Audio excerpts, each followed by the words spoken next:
We examined the development of the design consultancy industry in the UK and how this has changed over time.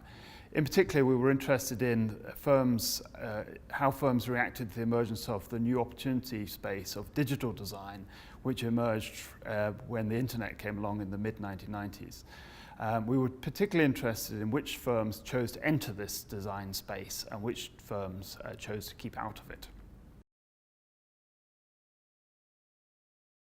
We know a lot about how firms in industrial sectors, especially manufacturing sectors and capital-intensive sectors, emerge, and who gets big and who gains most of the market.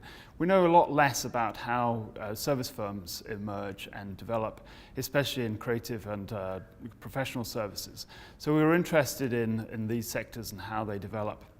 In particular, we were interested in whether or not firms seize opportunities or not.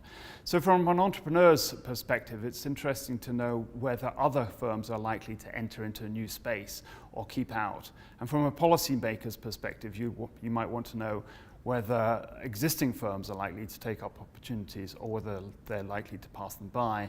If they're likely to pass them by, then you might be keener to introduce or encourage entrepreneurial firms to enter the market. We found that younger firms were especially more likely to enter the new space of digital design. We also found that firms with a strong growth orientation were more likely to enter the new space, as were firms which were already diversified and had a number of different activities, as opposed to being very specialized. We also found that firms were influenced by other firms which were similar to themselves, so that if there are lots of firms that were similar to the focal firm, which had entered into digital design, the focal firm was also more likely to get into this new market. We found that the firms which were least likely to get in were older firms which were specialized in one or two activities. So we think this is possibly because they have a strong sense of identity. They know what they're good at, and they want to keep doing what they're good at. They don't want to necessarily take up new opportunities and challenges. The implications of our findings is that it seems to be new firms, and it's often established by younger entrepreneurs that are most likely to enter into a new space, a new opportunity space, such as the one provided by digital design.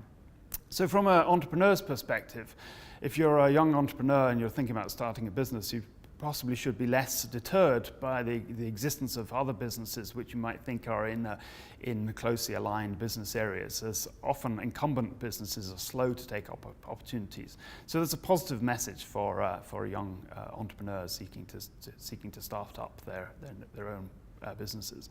From a policymaker's perspective, what it suggests is that they should encourage entrepreneurship and drive out barriers to entry, make it easier for new entrants to come along, as it looks like incumbents are slow to take up opportunities. So if we want our economy to be dynamic and to seize new opportunities, then younger firms established by new entrepreneurs are something to be strongly encouraged.